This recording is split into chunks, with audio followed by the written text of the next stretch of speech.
Qizlar, yo'q, to'xtang, yo'q. Bugun oyoq kiyim qo'ymayman. Hozir bitta ro'mol qo'yaman. Qizlar, xarid ro'molimizda birinchi rasvetkasi chiroyli qilib mana blavkalarni taqib oldik mana. Valla orqaga shunaqa chiroyli qilib bo'ylab to'g'rilab olamiz.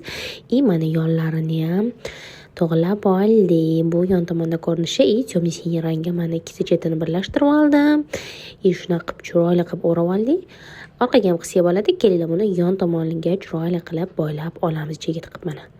Yo'llarini tiqib oldim. Shunaqa chiroyli bo'lib turdi. Ikkinchisi qaranglar, shunaqa alik qizil rangi bu ham blavka taqib olamiz. Mana yonda shunaqa yozuvlari bor.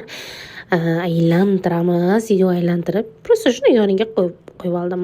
Galstuk o'xshatib oldim. Keyingisi mana qora rasvetkasi shunaqa bo'ylab oldim. Oddiy qilib keyingisi seriyasi shuni aylantiramiz. Galstuk o'xshab bo'ylab to'g'rilab olamiz. Qaranglar, qanaqa chiroyli chiqdi. Yoqdimi sizlarga? Qaysi biri o'zingizga yoqdi?